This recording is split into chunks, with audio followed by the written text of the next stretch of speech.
Rajya Sabha TV का ये बेहद ख़ास प्रोग्राम है गुफ्तगू, और गुफ्तगू में आज है हमारे साथ बेहद अनोखे अभिनेता पंकज त्रिपाठी।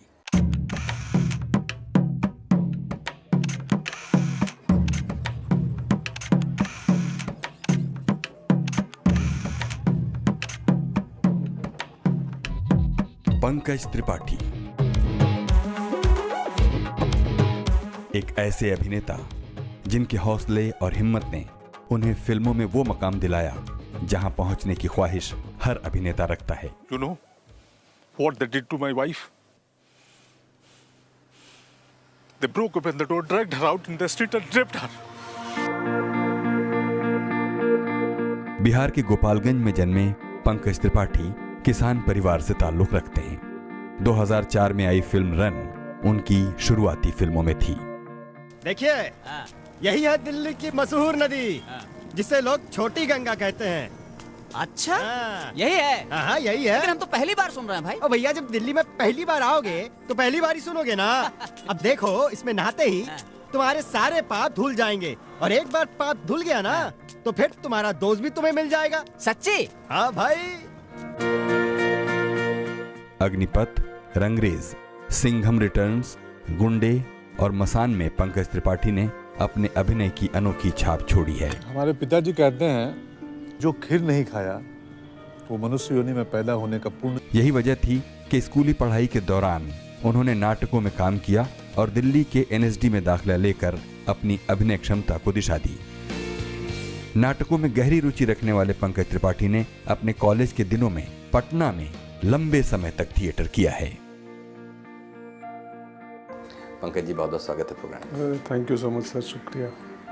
पहले तो आप हमसे वादा कीजिए इस पूरी बातचीत के दौरान आप हमको सर नहीं कहेंगे। ठीक है। बिल्कुल नहीं कहूँगा।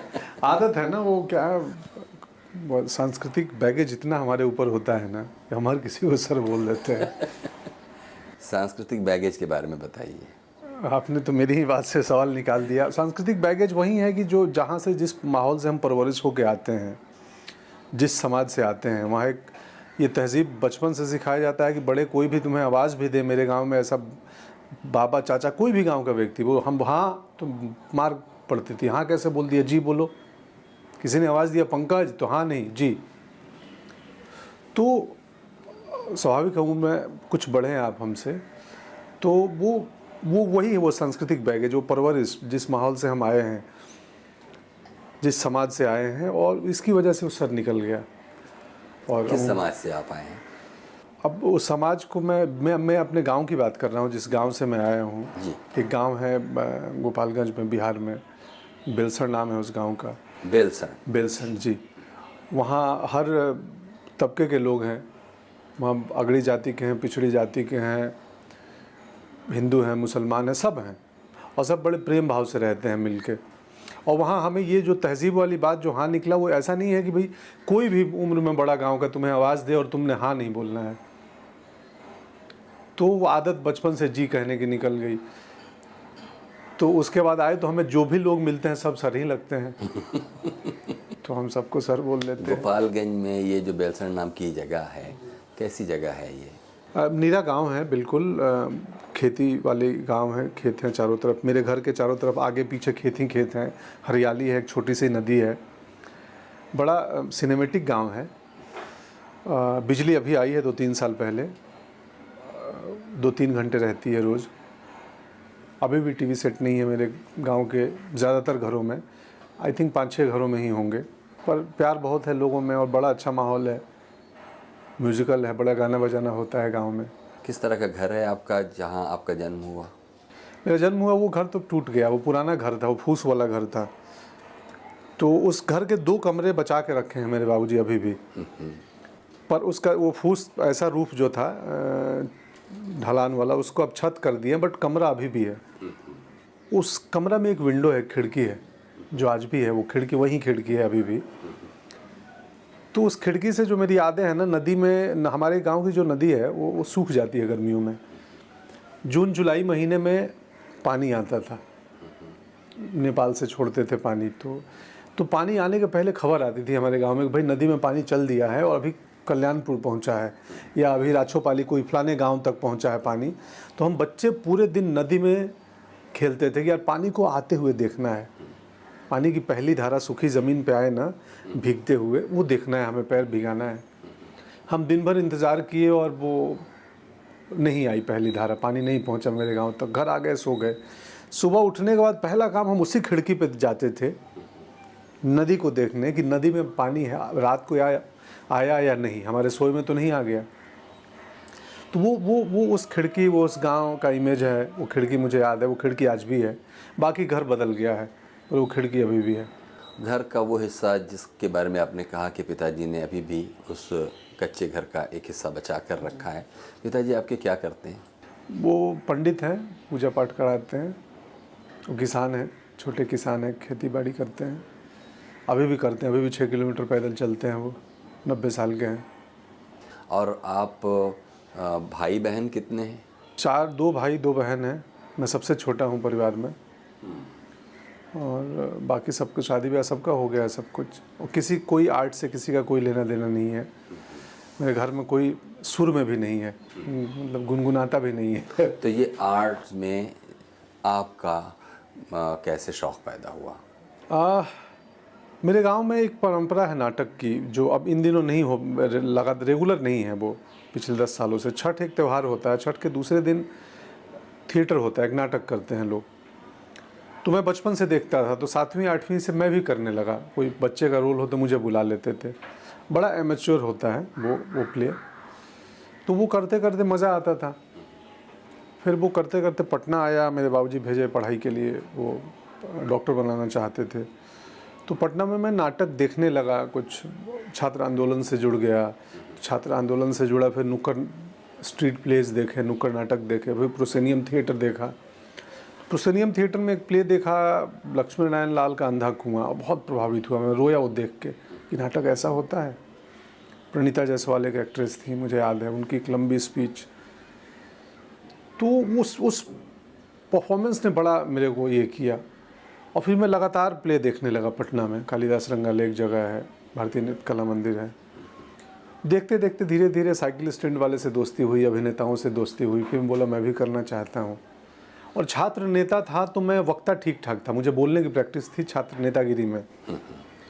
और स्पोर्ट्समैन भी था मैं, हाई जंपर था, स्प्रिंटर था, 100 मीटर का धावक। तो कहीं ना कहीं मेरी वाचिक ट्रेनिंग और आंगिक फिजिकल ट्रेनिंग स्पोर्ट्स में और वाचिक ट्रेनिंग नेतागिरी में, ये दोनों चल रहा था, जो एक अभिनेता के लिए बड़ा ज़रूरी है। और वो नेतागिरी का स्पीच ट्रेनिंग और स्पोर्ट्स की फिजिकल ट्रेनिंग मुझे बाद में अभिनय में काम इस्तेमाल हुआ। हाँ, नहीं वो तो हुआ। गांव से जब आप पटना पढ़ने के लिए आए तो क्या पढ़ने के लिए आए थे? मैं +2 बायोलॉजी से, डॉक्टर बनना था। +2 बायोलॉजी से करना था, और आपने कहा छात्र आंदोलन से जुड़ गए। वो क्या संयोग थे जिससे कि आप छात्र आंदोलन से जुड़ गए? क्या आप अपने गांव की उस शुरुआती पढ़ाई में भी कहीं किसी राजनीति का कोई आपको बीज मिला था क्या? राजनीति तो नहीं कहेंगे उसको, बट मैं शाखा पे जाता था कुछ दिन RSS के। अब वहाँ एज सच राजनीति की कोई ट्रेनिंग नहीं दी जाती थी, बट कहीं ना कहीं वो थोड़ा सा प्रभाव था दक्षिण पंथ का। तो शाखा पे ही गया हूँ गांव में 1 आध साल, बाकी कोई वैसे राजनीति की कोई ये नहीं थी। हाँ, एक नेतृत्व क्षमता गांव में भी थी, खेलकूद में सारी चीज़ों में मैं थोड़ा आगे रहता था, बच्चों में। तो बाकी वैसे कोई गांव में राजनीतिक सोच समझ नहीं थी। इवन छात्र आंदोलन में भी सोच समझ नहीं थी। यूँ ही अब पढ़ाई में मन नहीं लग रहा है तो बाकी चीज़ें क्या करें, तो भाई ये हो रहा है यही करो, चुटकुले सुन। मैं उसमें कोई सीरियस लीडर नहीं था, मेरा काम था क्राउड को इकट्ठा करना, कि बड़े नेता बोलेंगे उसके पहले मैं चुटकुले सुना के कुछ ऐसा कॉमेडी करके कि 200-250 बच्चे छात्र इकट्ठे हो जाएं, फिर नेताजी आके संबोधित करेंगे। तो ये जो छात्र राजनीति की जो गतिविधियां हैं, ये किस संगठन या किस रूप में आप तक पहुंची? क्योंकि जब आप गांव से शहर आते हैं तो भाई आप तो अपना एक एजेंडा लेके आए हैं कि आपको पढ़ना है, पढ़ के बाबूजी का सपना पूरा करना है, यही सब तो करने के लिए आदमी सोच के आता है। तो लेकिन ये सब राजनीति में पड़ गया, तो कैसे पड़ गए आप राजनीति में? पता नहीं भाई, वो एक चीज़ थी शायद, कोई अंदर बात रही होगी, छटपटाहट की भाई अपने को एक्सप्रेस करना है, जो अंदर है बताना है, तो आप वो बताने के लिए मीडियम ढूंढते हैं शायद। तो कई लोग स्पोर्ट्स में उस मीडियम को इस्तेमाल करते हैं, या वो मीडियम आपको पेंटर बना सकता है, या वही मीडियम आपको एक्टर बनाता है कि कुछ अंदर है, आप कहना चाहते हैं, बताना चाहते हैं, तो आप लिख के बताओगे, परफॉर्म करके बताओगे। इवन नेतृत्व क्षमता भी, हालांकि अभी इस दौर में नेता का मतलब बड़ा निगेटिव हो गया है। इस मुल्क में अगर बोलिए कि भाई मेरा बच्चा नेता है या फलाने नेता हैं, तो बड़ी सही दृष्टि से नहीं देखा जाता है, ये सच्चाई है। बट ये भी सच है कि सब नेता वैसे नहीं हैं, कुछ अच्छे नेता हैं तभी सब कुछ चल रहा है। तो मेरे अंदर वो क्षमता थी ना कि मैं नेता इसलिए बनाना कि था कि यार समाज के लिए कुछ करना है। ये जो समाज है, जो मेरे समाज, वही जो मेरा कॉलेज उस वक्त का समाज था कि मैं अपने महाविद्यालय के लिए कुछ करूं, एटलीस्ट यहाँ बेहतर पढ़ाई हो, बेहतर माहौल हो, अच्छे से लोग आएँ, पढ़ें, अपना प्यार से रहें। तो हमेशा से था कि कुछ करना है समाज के लिए। तो उसी संदर्भ में मैं वो छात्र संगठन में जुड़ गया और 3-4 साल रहा, एक्टिव रहा, जेल भी गया एक दफ़े आंदोलन में। तब मुझे रियलाइज़ हुआ कि यार यहाँ सामाजिक चिंता किसी को नहीं है। कौन सा छात्र संगठन था जिसके साथ आप राजनीति कर रहे थे? विद्यार्थी परिषद, अखिल भारतीय विद्यार्थी परिषद। और तब आपने कहा कि एक तरफ थोड़ा सा फिज़िकल एक्सरसाइज, आपकी फ़िज़िकल फिटनेस आपकी स्पोर्ट्स की वजह से, और दूसरी तरफ ये जो ऑरेटरी स्किल वगैरह आपको ये जो नेतागिरी थी उससे वजह। फिर लेकिन नाटक की तरफ ठीक याद करके बताइए कि नाटक की तरफ कैसे आपका पदार्पण हुआ होगा? तो वहीं उन्हीं दरमियान कुछ स्ट्रीट प्लेस देखा, मैं अर्लियर बोल चुका हूँ। और स्ट्रीट प्लेस के बाद वो लोग, कुछ हमारे कम्युनिस्ट साथी मिले, वो बोले कि आज एक प्ले है हमारा अंदर, प्रोसेनियम नाटक है कालिदास में, उसमें चलो। तो वहाँ गए, तो वहाँ नाटक देखा और उस नाटक का बड़ा प्रभाव हुआ, वो अंधा कुआं। उसके बाद मैं लगातार एक बड़ा अच्छा दर्शक बन गया था पटना में, हर दूसरा प्ले देखता था।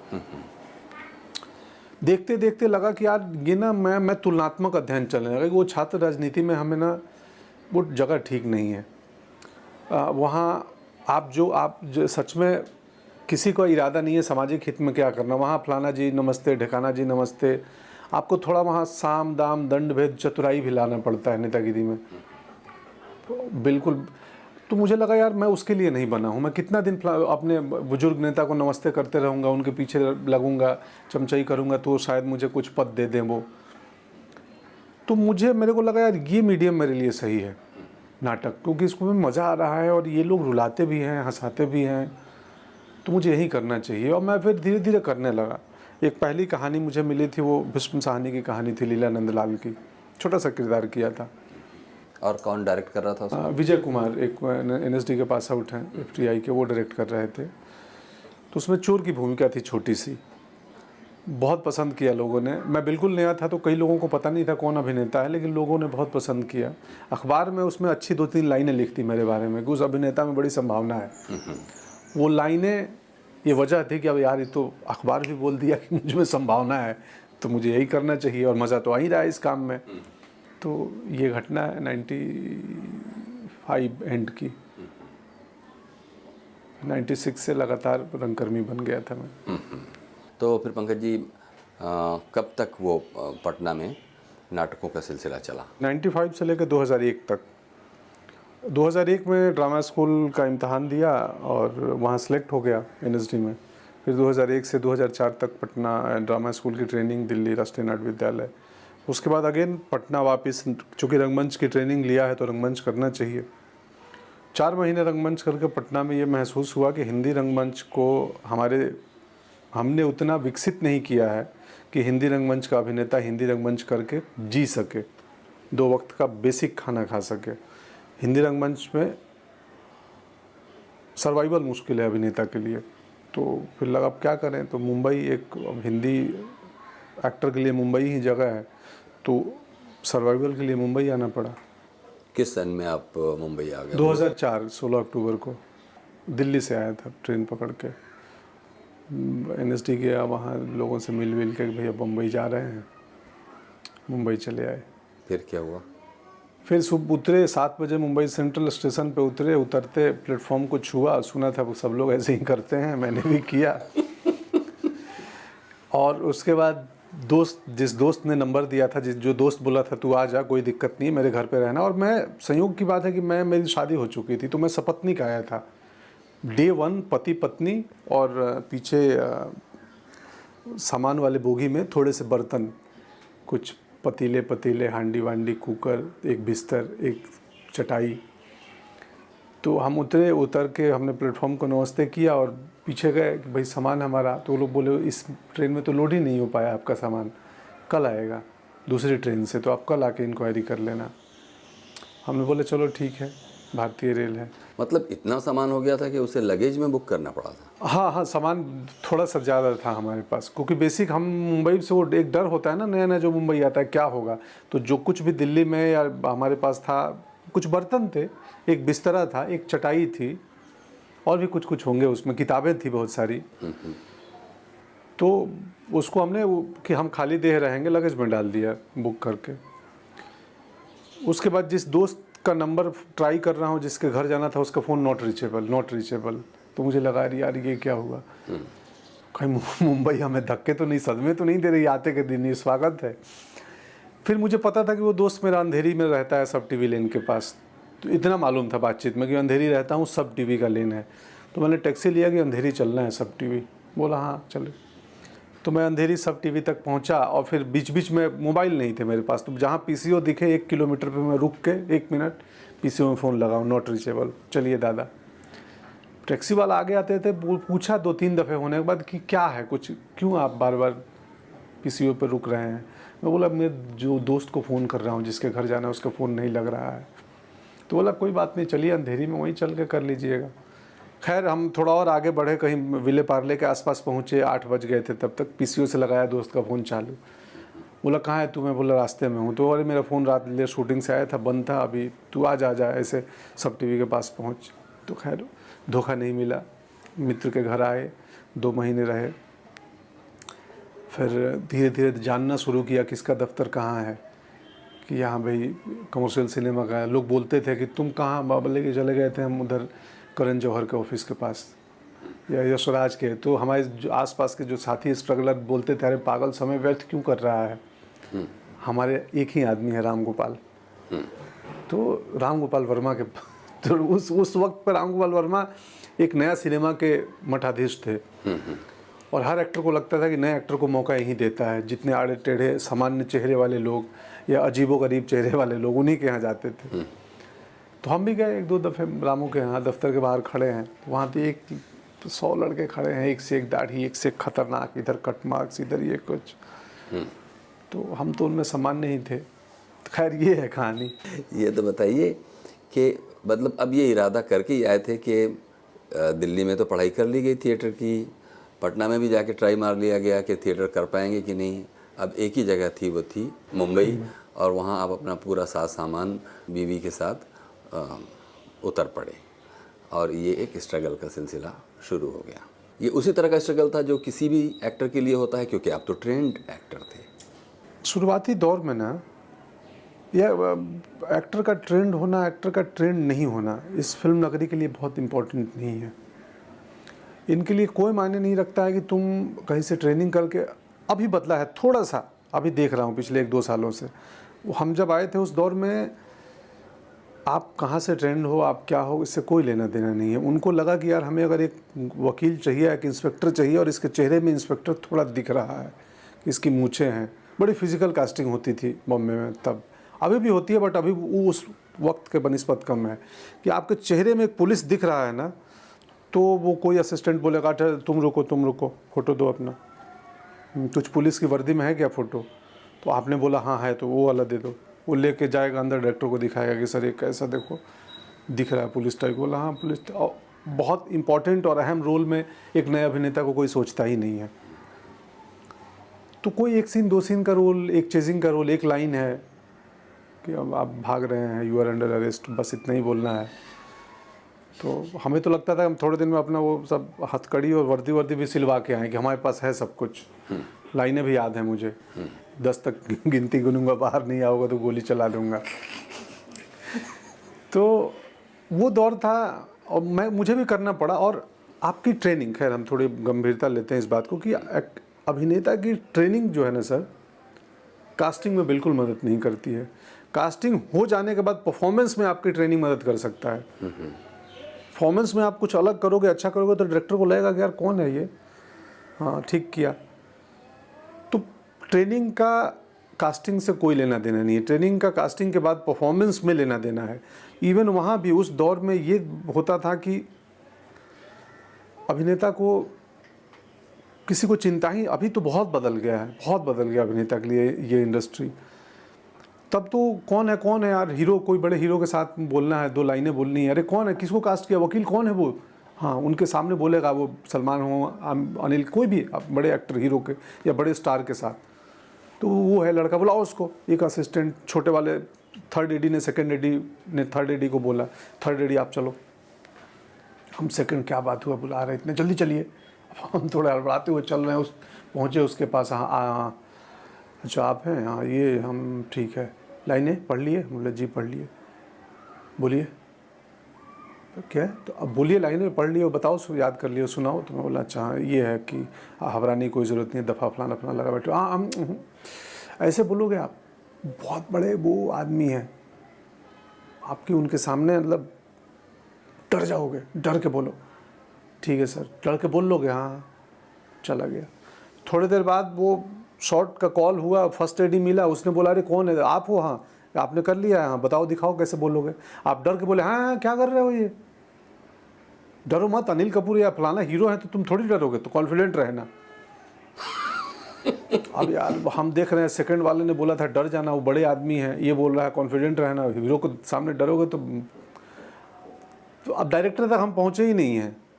अब फाइनली डायरेक्टर तक पहुँचे, उसने रिहर्सल, रोलिंग, कैमरा पता चला हमारे पीछे से है, हम सिर्फ सजेशन में हैं, उनका चेहरा है, हम डर के बोले या कि हम कॉन्फिडेंट होकर बोले, उससे लेना देना ही नहीं है।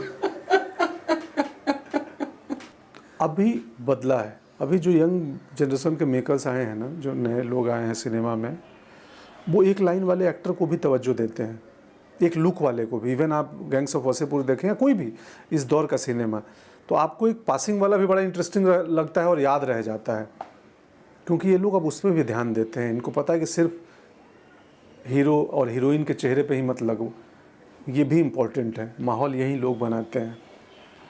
तो अब बदला है, अब एक्टर को ज़्यादा थोड़ा रिस्पेक्ट ज़्यादा मिलने लगा है। रिस्पेक्ट इन टर्म्स ऑफ काम, कि भाई आपको कोई डराएगा नहीं सेट पे कि जल्दी बोल पाओगे ना एक बार में, एक बोल पाओगे कि नहीं तुम, बताओ यार, जो बोल पाएगा वो भी ही डर जाएगी, तो ऐसे डांट रहे हैं, बोल पाओगे कि नहीं, मैं बोल पाऊँगा क्या।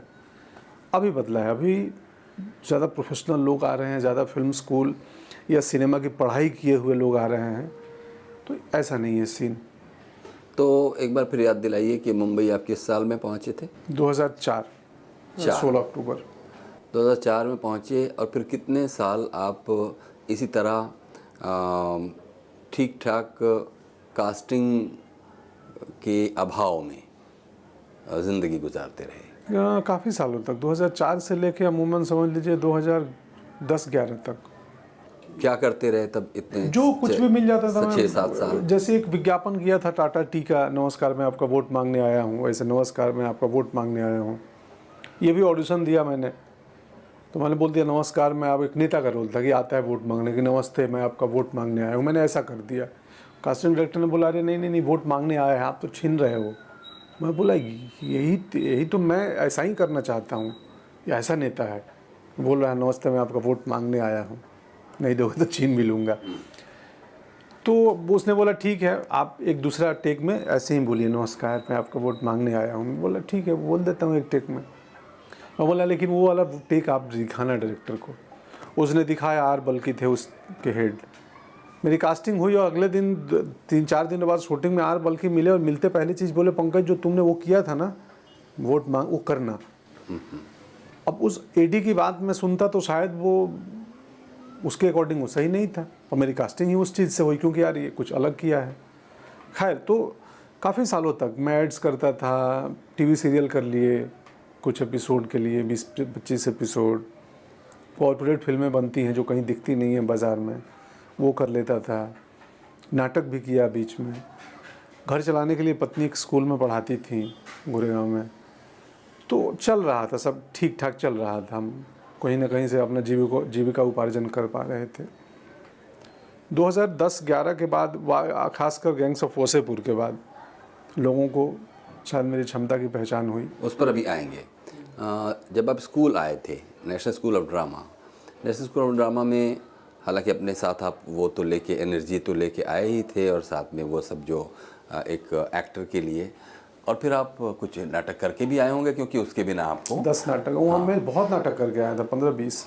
लेकिन ये भी तो देखिए कि आखिरकार आप आए तो थे एक छोटे से, मतलब जहाँ से आपकी ओरिजिन है, वो इथॉस या वो संस्कार और नेशनल स्कूल ऑफ ड्रामा की दुनिया में कोई टकराहट नहीं हुई कि वहाँ जैसा कि मुझे याद आता है कि कौन, रघुवीर यादव या किसने कहा कि लड़कियों के साथ घुलने मिलने का उनको मतलब देख के अजीब लगता था, वो इतनी लिबर्टी कैसे ज़िंदगी में हासिल कर सकती हैं। ये था। तो ये जो पूरा माहौल नेशनल स्कूल ऑफ ड्रामा का है, जहाँ आप 3 साल तक काफ़ी ऐश के साथ नाटक करना सीखते हैं, तो वो क्या अनुभव था? मेरे लिए भी बड़ा शॉकिंग था। मैं बिल्कुल नेशनल स्कूल ऑफ ड्रामा में मैं बहुत हद तक एडजस्ट नहीं हो पाया।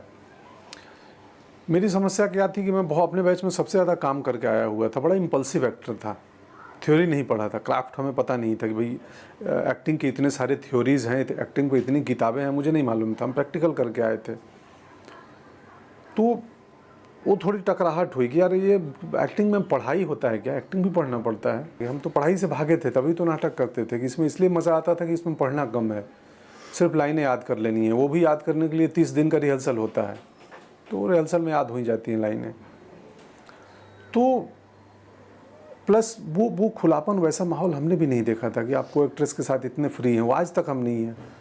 इवन ड्रामा स्कूल की ट्रेनिंग हो, अभी भी मुझे किसी थोड़ा इंटीमेट सीन करना हो किसी को एक्ट्रेस के साथ, तो मुझे बहुत झिझक होती है, मुझे बहुत प्रिपेयर्ड होना पड़ता है। और मैं बार बार ये इंटेंशन होता है कि यार उसको कहीं से परेशानी ना हो, वो अनईजी ना हो।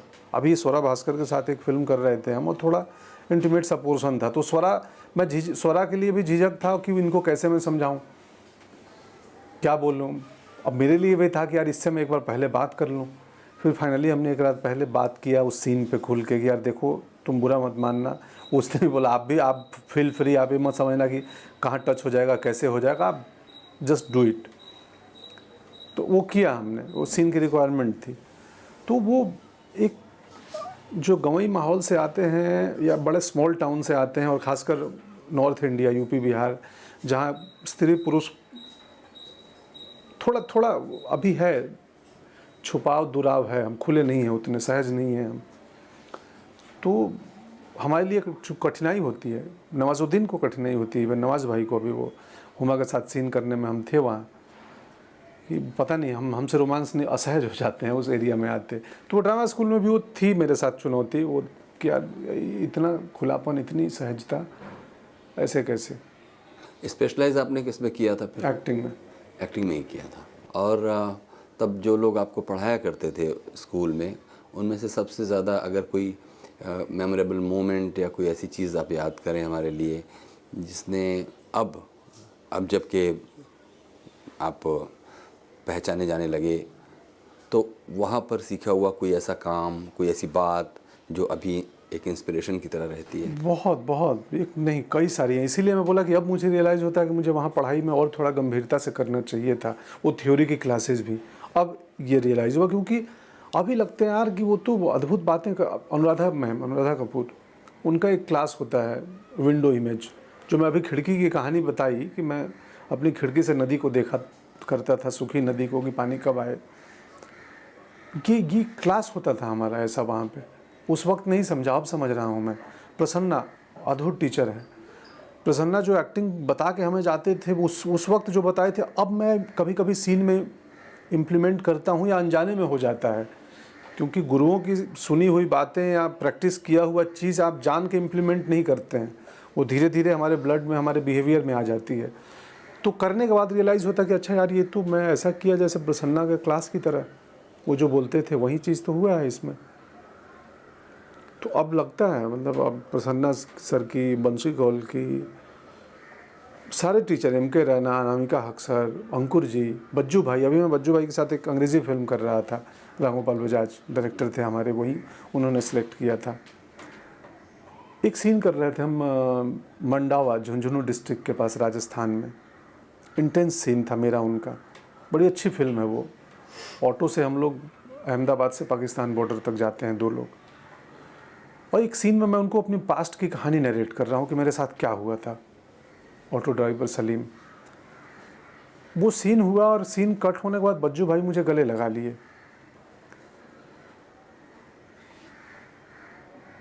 और मेरा हाथ चूमे और बोले कि पंकज, आज ना मुझे प्राउड फील हुआ कि मैंने तुझे पढ़ाया है,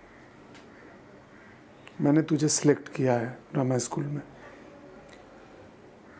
और सर शायद जीवन में मुझे फिल्म फेयर मिले, नेशनल अवार्ड मिले, ना मिले, उससे कोई मेरा ये नहीं है, मेरा मोह नहीं है, लेकिन उस गुरु ने जिसने आपको पढ़ाया और वो ऐसे पकड़ के बोल रहा है ना, मुझे लगा मेरा सारा सम्मान वो मंडावा के उस सुनसान सड़क पे उस दोपहर में मिल गया जब बज्जू भाई ने ऐसे बोला।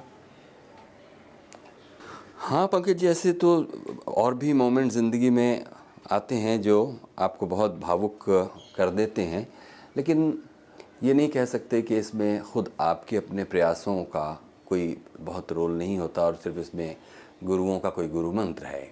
ये आपके अपने उद्यम और लगातार एक कोशिश का नतीजा होता है कि जब वो एक रिज़ल्ट सामने बिल्कुल आता है। बिल्कुल सहमत हूँ मैं आपकी बातों से। ये बड़ा निरंतर प्रक्रिया है, एक दिन की बात नहीं है, ना एक क्लास की बात है, बहुत निरंतर प्रक्रिया है। और वो हाँ, ऑफ कोर्स मेरा भी योगदान है, बट अच्छा लगता है कि जो गुरु जिसने आपको सिखाया या जो आपको उंगली पकड़ के चलना सिखाया, जब मैराथन दौड़ते हैं आप, भले जीते ना हारे, दौड़े मैराथन, तो भी लगता है कि यार वो गुरु बोले कि तू अच्छा दौड़ा, तूने अच्छा किया, तो लगता है हाँ वो एक क्षण है, वो हमारे लिए है, हमारी यादों में रहेगा, ताउम्र रहेगा कि वो एक मोमेंट था जो हमने जिया उनके साथ। आप देखेंगे कि जब आप दिल्ली से मुंबई के लिए आए, उससे पहले भी नेशनल स्कूल ऑफ ड्रामा, जो कि आपको ड्रामा की बेसिकली ट्रेनिंग देता है और आपसे उम्मीद करता है कि आप ड्रामा के उत्थान में कुछ काम करेंगे,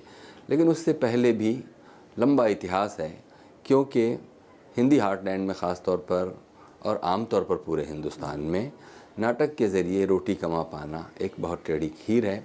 इसलिए इससे पहले, आपसे पहले भी बहुत सारे लोग मुंबई आते रहे। जी जी, पलायन हुआ। और जब आप खुद आए तो क्या ख्वाब लेकर आए थे कि क्या क्या हो जाएगा, और जाहिर है कि वो वैसा नहीं हुआ।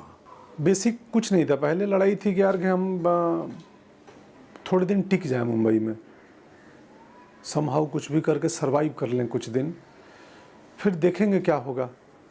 वो एक बिहारियों में एक जज्बा होता है, बड़े ना स्ट्रगल की क्षमता होती है, क्योंकि हमें स्ट्रगल नहीं लगता है। हमारे जिस राज्य से मैं आता हूँ बिहार से, कि वहाँ उस वक्त, अब तो बहुत बदली है चीज़ें, उस वक्त तो इंफ्रास्ट्रक्चर बिल्कुल नहीं था।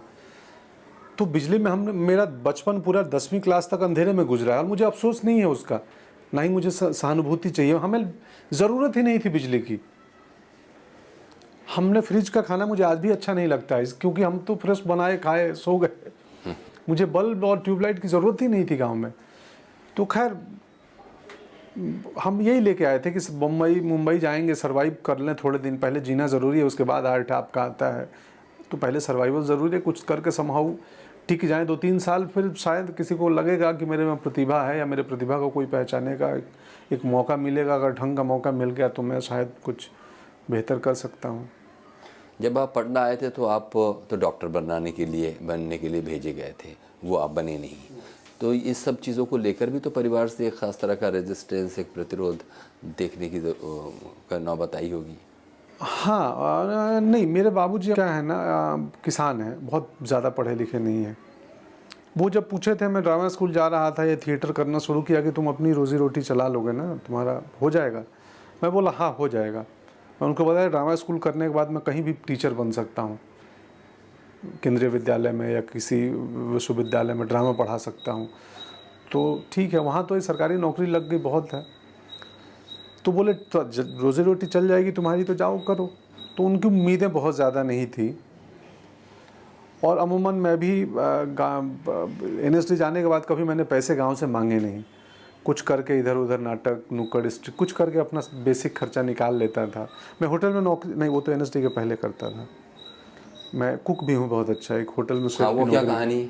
शेफ़ की नौकरी करता था मौर्या पटना में मैं। तो ये जो होटल मैनेजमेंट वाली बात आपने बताई, वो ठीक से ज़रा ब्यौरेवार बताइए कि मतलब क्योंकि एक नेता एक तरफ तो मतलब नेताजी के लिए भीड़ जुटा रहे हैं, मंच पर से नाटक कर रहे हैं, हाँ। गए थे डॉक्टर बनने, लेकिन होटल में खाना बनाने लगे। कितना कुछ है ना, अद्भुत है ये जीवन, पता नहीं क्या क्या करवाए। मेरे चाचा ने मतलब वो हुआ कि तुम तो कुछ कर नहीं रहे हो, मेडिकल में 2 बार में तुम्हारा हुआ नहीं, एक निकला FCI का भर दो। मैं भर दिया, उसका एक छोटा सा रिटन टेस्ट हुआ, पास हो गया। तो 12,000 रुपये तो हुआ कि इसमें किचन की ट्रेनिंग करो। और तब भारत के बाहरी मुल्कों में इंडियन कुक के बड़े डिमांड थे। यूरोप में, इवन जापान में बहुत पैसे मिलते हैं इंडियन कुक को। तो बोले ट्रेनिंग कर लो, यहाँ सीख के और चले जाना तुम UK, लंदन में जाके इंडियन कुक बन जाना। तो मैं भी चेक कर लिया। वो ट्रेनिंग ख़त्म 2 साल करने के बाद मैं को मौर्या पटना के एक बड़े होटल में मेरी नौकरी लग गई। तो वहाँ मैं प्याज और आलू छीला 10 दिन बैठ के 30-30 किलो।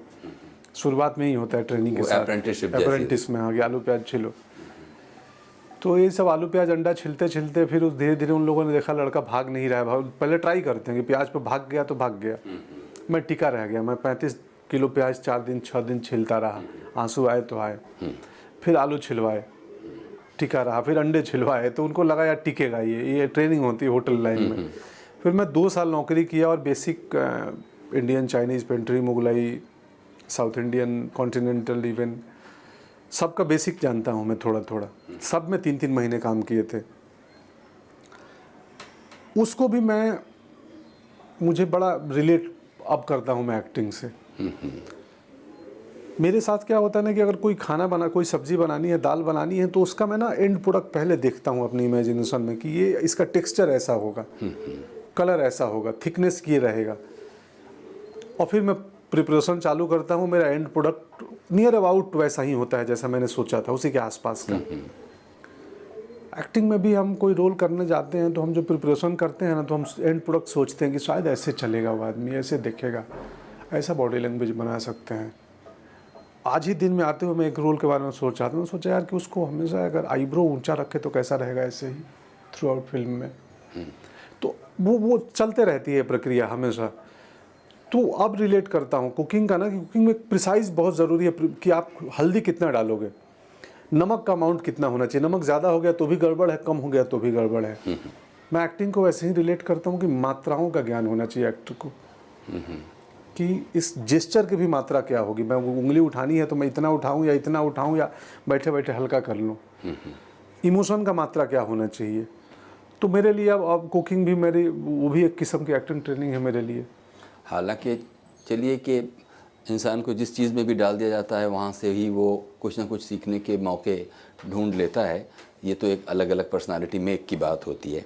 खुद एक व्यक्तित्व के रूप में आपको नहीं लगता कि अगर आपको होटल मैनेजमेंट में ना डालकर किसी और काम में डाल दिया जाता, मिसाल के तौर पर आपको मछली पालने के लिए कह दिया जाता, या बैंक में कोई छोटा मोटा क्लरिकल जॉब के लिए तो भी आप उसको उसी सबमिसिवनेस के साथ, हाँ, यानी कि बिना कुछ नानुकुर किए चूंचे पड़ किए। जी बिल्कुल बिल्कुल, मैं सहमत हूँ। पता नहीं आप ज्योतिष हैं क्या? मैं ऐसा ही हूँ। मुझे बैंक क्लर्क बना दो, उसमें भी मैं मज़े ले लूँगा। मैं अपने लिए उसमें रस ले लूँगा कहाँ रस है, और बहुत ईमानदारी से और मज़े के साथ में, कंप्लेन नहीं होगा। तो ठीक है, आपकी तरफ से जो ये कॉम्प्लीमेंट मुझे मिला वो मुझे मौका दे रहा है कि मैं भी एक ब्रेक लूँगा। अभी वक्त एक छोटे से ब्रेक का। ब्रेक के बाद हाजिर होते हैं और बातें जारी रखते हैं बेहद अनोखे अभिनेता पंकज त्रिपाठी के साथ। आप एक्टर को बांधो मत। हो सकता है आप उसको छूट दोगे, आप करो अपने हिसाब से। तो आपकी जो स्क्रिप्ट है, लेखनी है ना, एक किस्म से एक्टर भी को ऑथर होता है।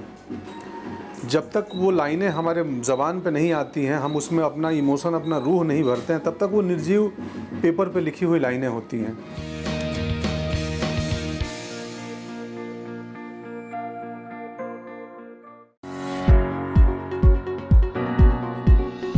राज्यसभा टीवी का ये बेहद खास प्रोग्राम है गुफ्तगू।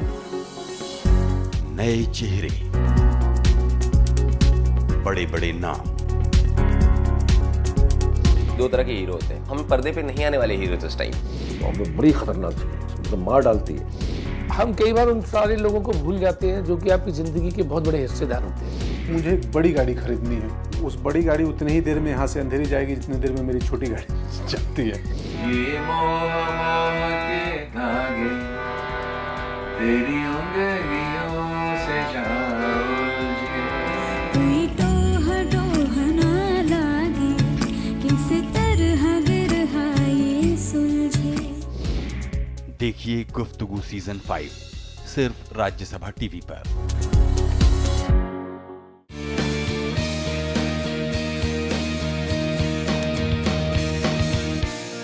स्वागत है एक बार फिर से। आप देख रहे हैं प्रोग्राम गुफ्तगू, और गुफ्तगू में आज हैं हमारे साथ आपके पसंदीदा एक्टर पंकज त्रिपाठी। पंकज जी, ब्रेक से पहले हुई बातचीत में हम यहाँ तक तो पहुँच ही चुके थे कि मुंबई आने के बाद और थोड़े धक्के खाने के बाद गैंग्स ऑफ वासेपुर तक की बात हम लोग कर चुके थे। गैंग्स ऑफ वासेपुर आने से ठीक पहले वो कौन से ऐसे हारने के मौके हैं कि मन हारने लगा कि बहुत हुआ और बहुत धक्के खा लिए और अब यहाँ अब सर्वाइव नहीं किया जा सकता? नहीं, सच ऐसे हारने वाले मौके नहीं आए थे, बट हाँ मैं उन दिनों एक डेली सोप मिल गया था मुझे, स्टार प्लस का गुलाल, तो वो कर रहा था और ठीक था। अब क्या कितने दिन इंतज़ार करेंगे यार सिनेमा के लिए? अब जो सामने से, तब तक ये टेंडेंसी बन गई थी कि क्यों इंतज़ार करना, जो भी चल के आ रहा है सामने से उसको अपना लो, उसमें साथ समय के साथ बहो। तो एक टीवी शो मिला मुझे गुलाल, वो करने लगा था। उसी दरमियान गैंग्स ऑफ वासेपुर के लिए ऑडिशन का कॉल आया। पहले मैंने अटेम्प्ट, मुझे पता चला अनुराग कश्यप बना रहे हैं, तो मैंने अपनी तरफ से प्रयास किया उनके असिस्टेंट को कि यार मैं इससे जुड़ना चाहता हूँ। बोले कोई रोल बचे नहीं है, कास्टिंग हो चुकी है। फिर थोड़े दिन बाद मुकेश छाबड़ा कास्टिंग डायरेक्टर जो थे, उसका कॉल आया कि भाई एक रोल है, तुम आओ ऑडिशन देने। तो मैं गया कि ठीक है आता हूँ। मैं कलकत्ते में था उन दिनों, दशहरे की बात है, दुर्गा पूजा में घूम रहा था। तो मैं वहाँ से मुझे उदयपुर जाना था दूसरी शूटिंग के लिए, वही सीरियल के लिए। मैं मुंबई आया एक दिन के लिए, दिन भर ऑडिशन किया और फिर रात को मैं चला गया जोधपुर। अनुराग को पसंद नहीं आया था मेरा ऑडिशन गैंग्स ऑफ वासेपुर में, तो लेकिन मुकेश छाबड़ा अड़ा हुआ था। तो अनुराग बड़े इस मामले में वो हैं, बड़ा ऑर्गेनिक किस्म के व्यक्ति हैं। तो उन्होंने सारे असिस्टेंट जो भी थे, नीरज भी थे उसमें, मसान के डायरेक्टर, बोला सब आओ बैठो ऑडिशन देखो तुम लोग, और तुम लोग बताओ कैसा है। तो बाकी लोगों ने, मुकेश छाबड़ा और 5-6 असिस्टेंट को बिठा के देखा गया ऑडिशन। सब ने बोला नहीं सर अच्छा, हमें तो अच्छा लग रहा है। तो बोले मैं जनमत के साथ जाऊंगा, तुम लोग को अच्छा लग रहा है, करो इसको सुल्तान। और तब सुल्तान का रोल इतना इम्पोर्टेंट था नहीं जितना फिल्म में है। स्क्रिप्ट के लेवल पे उतना इम्पोर्टेंट नहीं था। बड़ी सारी चीज़ें उसमें ड्यूरिंग द शूटिंग ऐड हुई हैं। वो बहन के शादी वाला एंगल या फिर बहुत सारी चीज़ें इम्प्रोवाइज़ हुई हैं। ये अनुराग कश्यप की बड़ा खासियत है, ऑर्गेनिक इंसान और ऑर्गेनिक डायरेक्टर भी हैं। वो ना एक्टर को सीन ख़त्म होने के बाद कट नहीं बोलते हैं कि इसके बाद क्या करेगा ये। इसको पता है कि 5 लाइनें बोलनी थी, हमने 5 लाइनें अपने को एक्टर से, को कैरेक्टर से बात कर ली।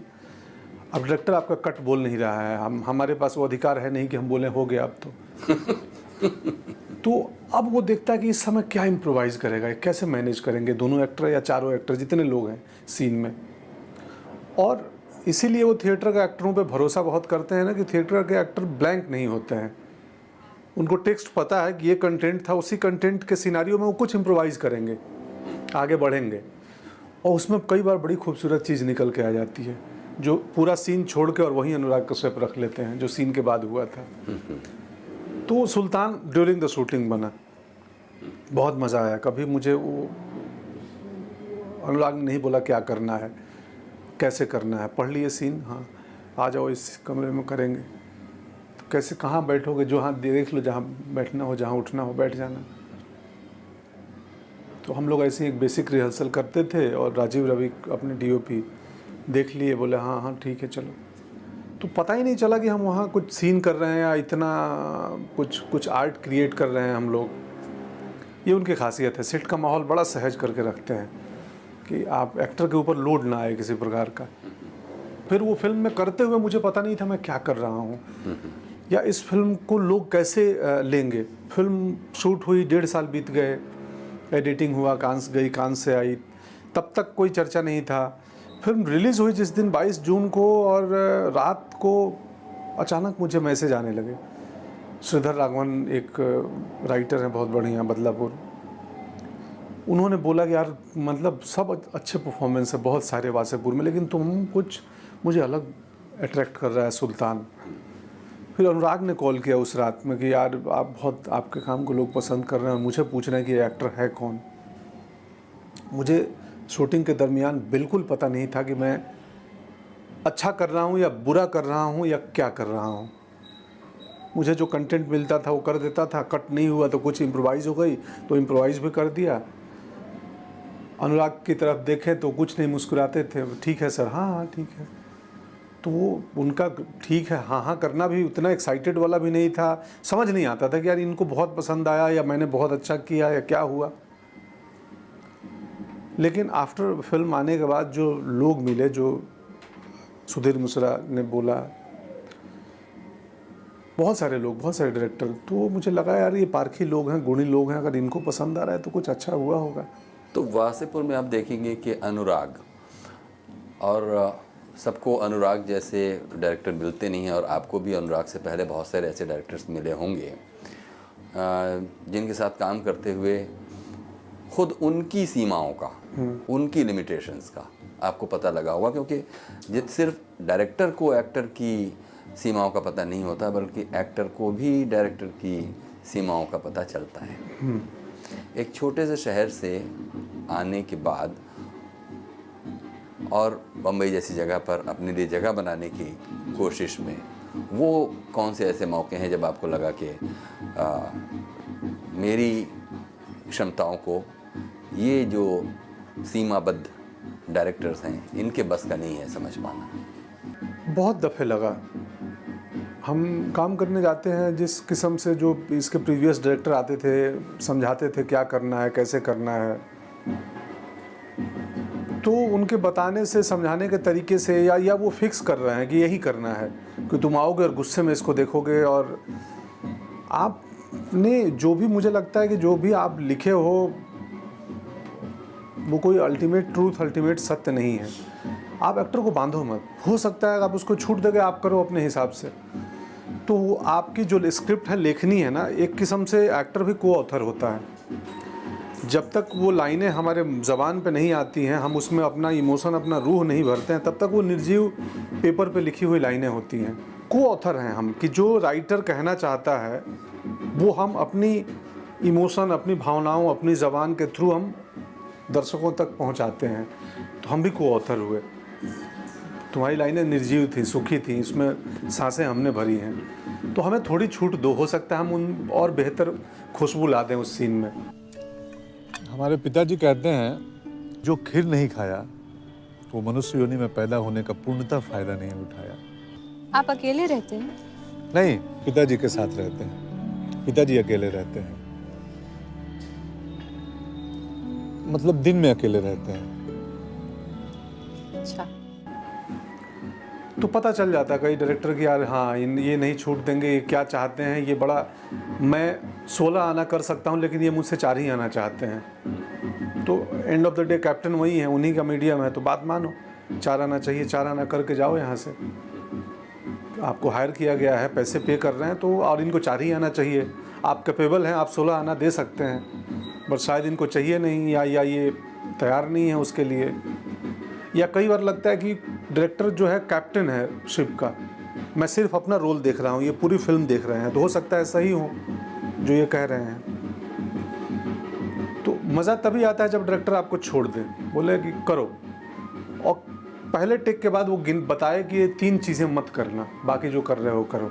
तो पंकज जी, अगर देखें कि उन दिनों जब के अभी गैंग्स ऑफ वासेपुर नहीं आई थी और छोटे छोटे रोल्स करके एक तरह से सर्वाइवल की लड़ाई चल रही थी, कौन से और साथी थे जो आपके साथी एनएसडी के दिनों के साथी हो सकते हैं या मुंबई में आकर नए दोस्त बने, वो कौन से दोस्त थे जिनके बीच दिन भर की जो तनाव भरी मनस्थिति थी उसको शेयर कर लिया जाता था?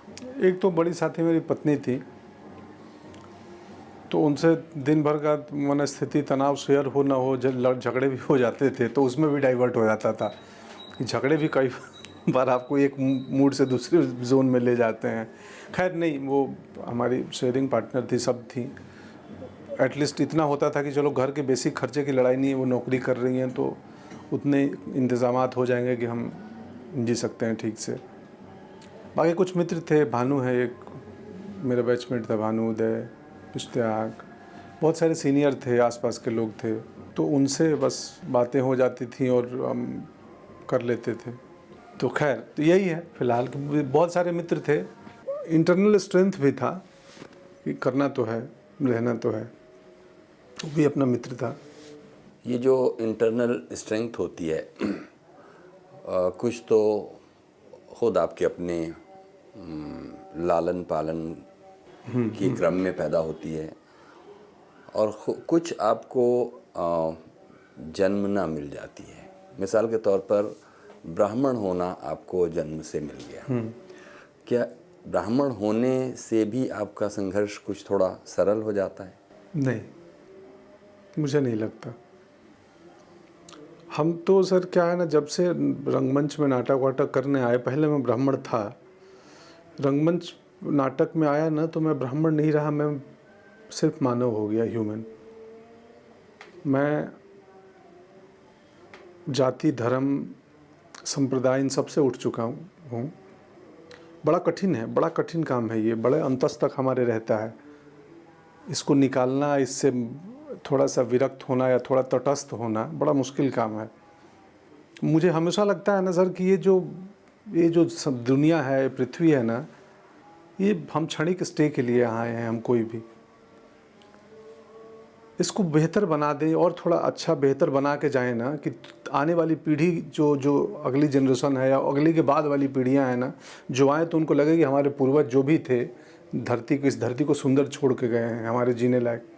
तो हमारी भी जिम्मेदारी है कि हम इसको और बेहतर करके जाएं अगली पीढ़ी के लिए। ये पड़ाव है, एक स्टेशन पे खड़े हैं हम लोग, चाहे ब्राह्मण हो कुछ हो। तो मुझे लगता है मेरा ब्राह्मण होना, रंगमंच में आने के बाद तो मैं कुछ नहीं रहा, मैं सिर्फ एक व्यक्ति हूँ।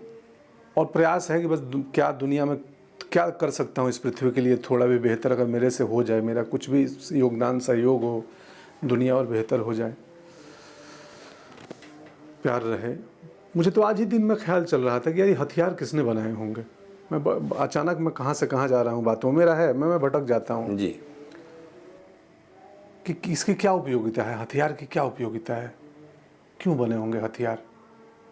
ये ऐसे ही मतलब मुझे आते रहता है ऐसा। हाँ नहीं, जो ये आता रहता है ये तो अच्छा ही है, ये तो जीवित होने का प्रमाण है कि इंसान के दिल में ऐसे सवाल आते रहे हैं। और ये जो फ्रेज़ है, मुझे लगता है, मुझे ऐसा लगता है, मुझे ऐसा लगता है, तो क्या आपको कभी ऐसा भी लगता है कि ये कला ही क्यों है, जिस कला के क्षेत्र में, और वो भी अभिनय, क्योंकि एक्टर के रूप में अगर आप देखिए तो एक्टर निर्देशक के हाथों चलाया जाने वाला आदमी है। हर बार, हर रोज़, हर महीने, हर थोड़े थोड़े दिनों बाद एक चरित्र आपको जीना होता है और उससे निकलना होता है, फिर किसी नए चरित्र में घुसना होता है। और इस पूरी प्रक्रिया में खुद अपने चरित्र का क्या बनता है? क्या आप बार बार दूसरा बनते बनते कहीं अपना खोते चले जाते हैं? नहीं सर, मुझे लगता है ना कि वो एक रीइन्वेंट करना, एक्सप्लोर करना, नई चीज़ों में जाना। हम दूसरा बनने में ना अपना खोते नहीं जाते हैं, हम अपना ग्रो करते जाते हैं, हम और समृद्ध होते जाते हैं। जब मैं कोई रोल करता हूँ ना तो मैं बड़ा ह्यूमन एंगल से देखता हूँ पहले उस किरदार को पढ़ते हुए ना, कि ये एक आदमी है, ये विलेन है, ये अच्छा है, बुरा है, ये ग्रे है, क्या है, छोड़ दो, ये एक आदमी है कि ऐसा काम करता है तो ऐसा क्यों करता है, या इसका इतिहास क्या होगा इस किरदार का। कि अगर हम फिल्म में भले यहाँ से दिखा रहे हैं कि ये सुल्तान कुरैशी या जो भी किरदार है कि या फिल्म में यहाँ से आ रहा है, बट यहाँ के पहले इसकी ज़िंदगी है और मैं उस पर सोचता हूँ बैठ के, और मैं हमेशा ह्यूमन एंगल से देखता हूँ कि दुनिया, मुझे लगता है दुनिया का हर व्यक्ति एक मानव ही है, वो चाहे जितना बुरा काम करे। कुछ परिस्थितियाँ होती हैं, कुछ और बहुत सारी वजहें होती हैं जिसकी वजह से वो ऐसा बना या वो ऐसा काम कर रहा है। तो मैं हर किरदार को ना पहले ह्यूमन एंगल से देखता हूँ कि यार इस सुल्तान के रोल में बड़ा ब्रूटलिटी था कि 60 भैंसे काटता है। मुझे लगा ये तो स्क्रिप्ट बोल रही है, नरेशन में आ रहा है कि 60 भैंसे काटता है, दिख रहा हूँ चाकू लिए भैंसे के पास। तो मैं इसका ब्रूटलिटी नहीं, मैं इसका ह्यूमन साइड दिखाता हूँ कि ये कहाँ डरता होगा। जब रामाधीर सिंह के पास जाता हूँ तो मालिक प्रणाम करके नीचे बैठ जाता है, ऐसा लगता है बच्चा है, ये भैंसा गया है तो कुछ नहीं कर काट पाएगा। तो मैं हर किरदार में, एक नावेद अंसारी करके एक पसंदीदा रोल है मेरा, पाउडर करके टीवी सीरीज़ है जो स्वराज ने बनाया था, तो ड्रग माफिया का रोल था। मैंने पूरी सीरीज़ में कहीं ड्रग माफिया का रोल प्ले नहीं किया। मैंने एक अच्छा हस्बैंड का, एक अच्छे भाई का, एक अच्छे पति का, एक अच्छे बाप का रोल प्ले किया था उसमें। कि एक अच्छा पति है, एक अच्छा बाप है, एक अच्छा भाई है, वो ड्रग्स बेचता है, उसका काम ड्रग्स बेचना है, लेकिन घर में वो बहुत, तो काफ़ी लोगों ने पसंद किया। हिंदुस्तान के बाहर उसके बड़े व्यूवर्स हैं पाउडर के, अभी भी कभी कभार मैसेज आते हैं। तो मुझे लगता है मैं दूसरे किरदार करने में हम अपने को खोते नहीं जाते हैं, हम और समृद्ध होते जाते हैं, क्योंकि हमारे भीतर उस किरदार का भी अनुभव आ जाता है। कोई किरदार करते हुए अगर खास कर फिजिकलिटी कि कोई अलग किस्म का फिजिकलिटी मैंने अडॉप्ट किया है, तो वो एक बड़ा एक्सटर्नल प्रोसेस है, आपको फिर किसी कैरेक्टर को फिजिकली अडॉप्ट करना। तो उसको कई बार रोल ख़त्म होने के बाद भी हम फिजिकली वैसे ही बिहेव करते हैं, हम, मेरा वॉक वैसे ही रहता है। तो पत्नी इंटरप्ट करती है, अरे तुम आप क्या घर में भी एक्टिंग कर रहे हो गया ना वो। मतलब क्यों, अच्छा वो मैं वैसे चल रहा था। रावण में एक, हालांकि फिल्म में कट गया, वो एक हिजड़े का किरदार किया था। तो मैं प्रैक्टिस करते करते मेरी बॉडी लैंग्वेज जैसे घर में भी ऐसे ही रहता था कि अरे सुनो ना, हाँ। तो उस तो हर किरदार में कुछ हम फिजिकली अडॉप्ट करते हैं ना, तो उसको निकालने में थोड़ा टाइम लगता है। उसीलिए मुझे लगता है, इसीलिए मैं यात्री हूँ, घूमना पसंद करता हूँ बहुत। और मेरा घूमने का प्रक्रिया है कि एक रोल ख़त्म हुआ, मैं चाहता हूँ उसके बाद मैं 7 दिन 8 दिन ना भारत के किसी सुदूर हिस्से में चला जाऊँ। नया कल्चर, नया खाना, नए लोग, नया पहनावा, नई हवाएं, नई वादियाँ।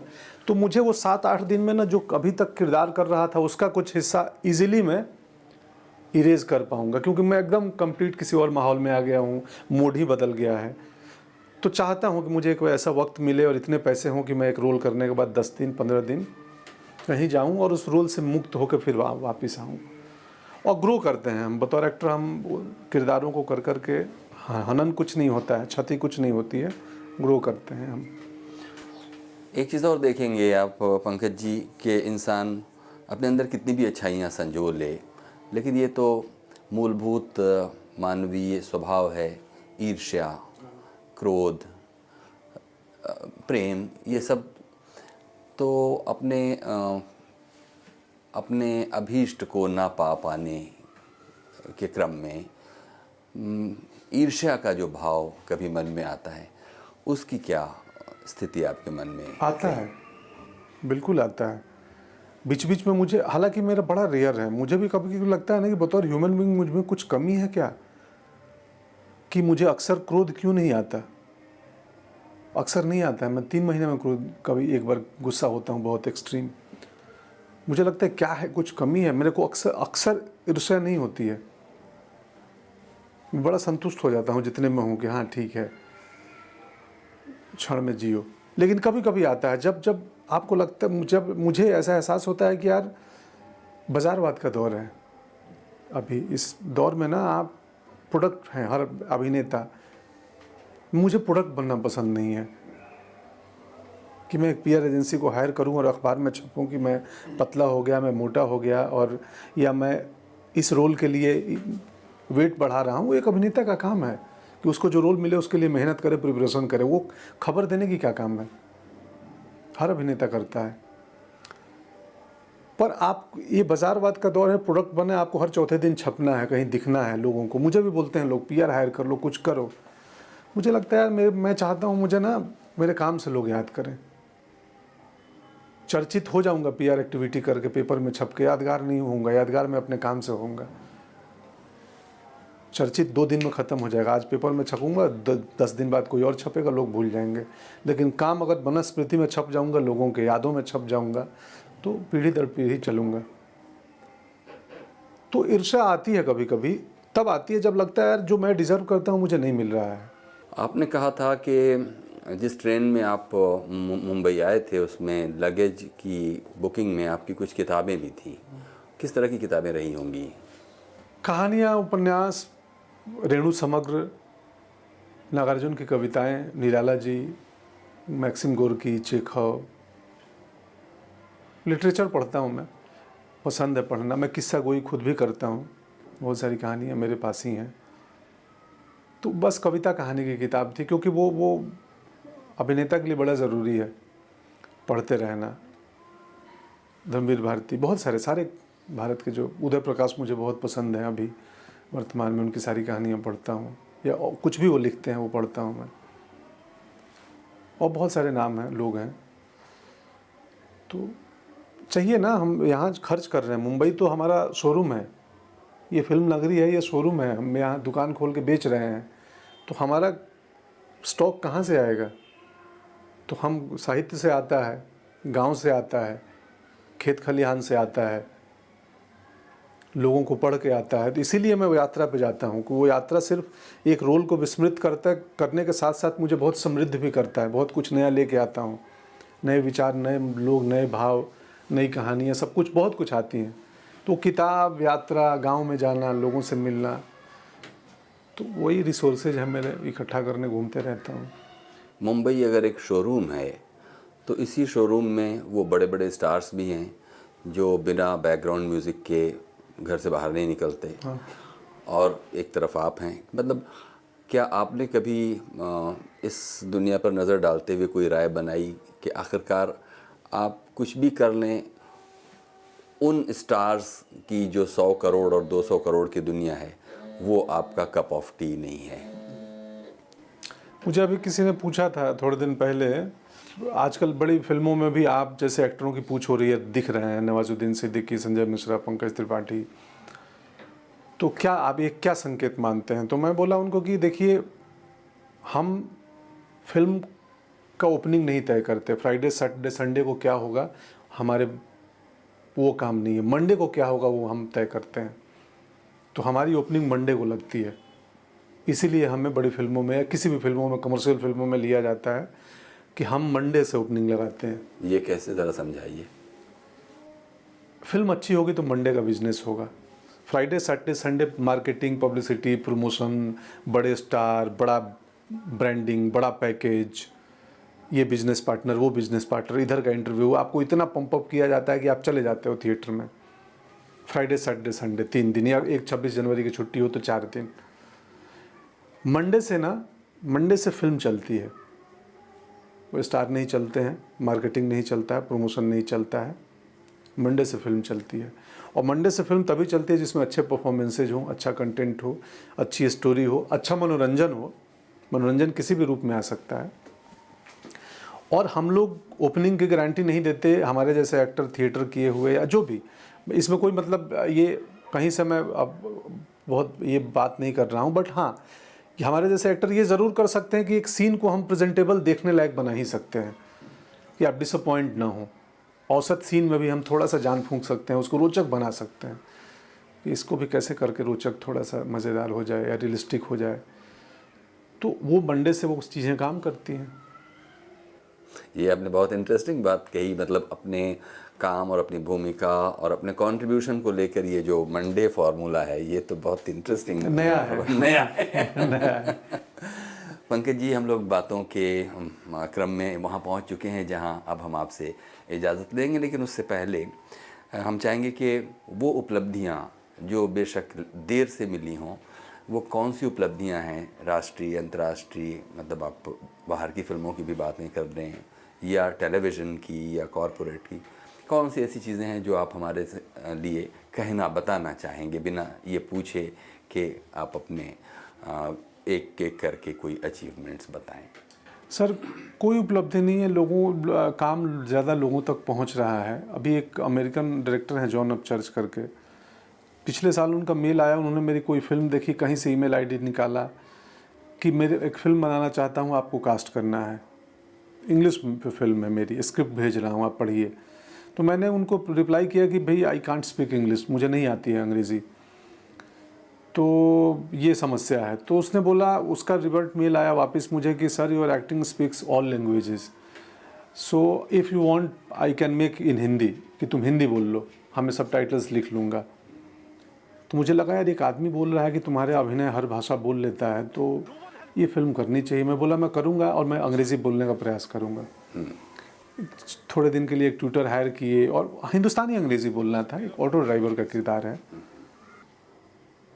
नॉर्थ कैरोलिना में बैठा हुआ एक डायरेक्टर अमेरिका में आपके काम को देखे, पसंद करे, और वो प्रोफेशनल डायरेक्टर नहीं है, वो सॉफ्टवेयर इंजीनियर है, उसका पैशन था फिल्म बनाना, और बड़ी अच्छी स्क्रिप्ट लिखी है उन्होंने, मैंगो ड्रीम्स, भारत पाकिस्तान के ऊपर बड़ी ही अलग एंगल की फिल्म है वो। तो वो किया, और बाकी कोई उपलब्धि नहीं है ना, मैं किसी चीज़ को उपलब्धि गिनाना चाहता हूँ। मैं चाहता हूँ समाज को मैं क्या दे सकता हूँ, थोड़ा समाज मेरे किसी भी वजह से थोड़ा सुंदर हो जाए ना। नहीं, ये तो कुछ थोड़ा नेतागिरी वाली बात कर रहे हैं आप। कहिए, मतलब थोड़ा कम विनम्र बनकर इसको स्वीकार कीजिए कि कुछ कुछ उपलब्धियां जीवन में, मतलब अभी इधर गैंग्स ऑफ वासेपुर के बाद तो आ ही रही होंगी। सर उपलब्धियां नहीं, देखो सर दो चीज़ें हैं। एक तो उपलब्धि है ना, आपने ये नेतागिरी टाइप की बात की तो मैं बिल्कुल सच बोलना चाहता हूँ। मुझे एक बड़ी गाड़ी खरीदनी है, बहुत बड़ी गाड़ी खरीदनी है। सोचता हूँ, चौथे दिन लगता है मैं क्या करूँगा उस बड़ी गाड़ी का। उस बड़ी गाड़ी उतनी ही देर में यहाँ से अंधेरी जाएगी जितनी देर में मेरी छोटी गाड़ी जाती है।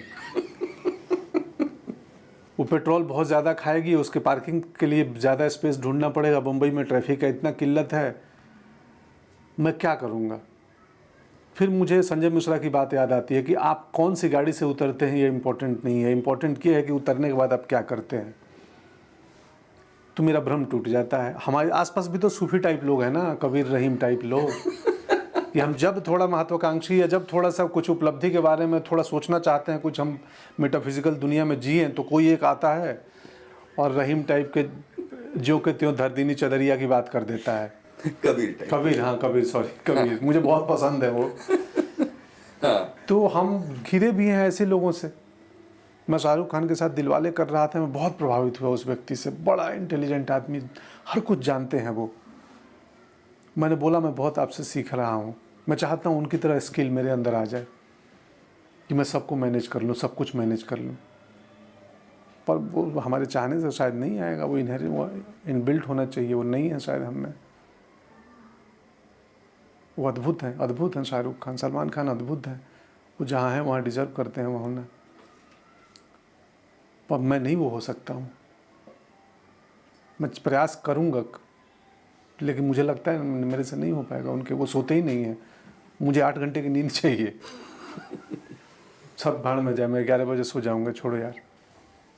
चलिए, लेकिन इसको इस नोट पर ख़त्म करें कि ये जो कबीर की बात है कि ज्यों की त्यों धर दीनी चदरिया, इसमें विश्वास लगातार पक्का ही होता जाता है। पक्का ही होता जाता है।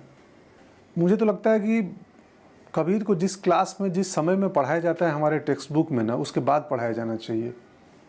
8वीं 9वीं 10वीं क्लास में पढ़ा देते हैं। कबीर को तो मैं अब समझा हूँ 40 साल में, वो क्या बोलते हैं, वो क्या कहते हैं। उसकी ज़रूरत है हमारे समाज को, मुल्क को, पूरी दुनिया को। मैं अब भी सुन रहा हूँ, खूब सुनता हूँ अब तो। नाटक में मैं भी नुक्कड़ नाटक में गाता था, लेकिन उतना समझ नहीं पाता था कि गा रहे हैं मोरे राम गाड़ी वाले जरा धीरे धीरे हाँको, चदरिया। अब ज़्यादा समझते हैं, अब ज़्यादा रिलेट करते हैं। अरे बाप रे बाप, कितनी बड़ी बात कह रहे हैं वो। बहुत बहुत शुक्रिया पंकज त्रिपाठी, आपने हमारे लिए इतना अरे सर, वक्त दिया। बहुत बहुत शुक्रिया सर। आनंद आ गया, मुझे आनंद आ गया। पता नहीं, मैंने अपने बहुत दिन की पुरानी बात, बहुत सारी बातें कह दी। बहुत बहुत शुक्रिया, बहुत बहुत शुक्रिया पंकज त्रिपाठी। थैंक यू इरफान भाई, आपका भी। ये थे आपके पसंदीदा एक्टर पंकज त्रिपाठी। प्रोग्राम गुफ्तगू के आज के इस एपिसोड के बारे में कुछ कहना चाहते हो तो हमें ज़रूर लिखिए feedback.rstv@gmail.com पर।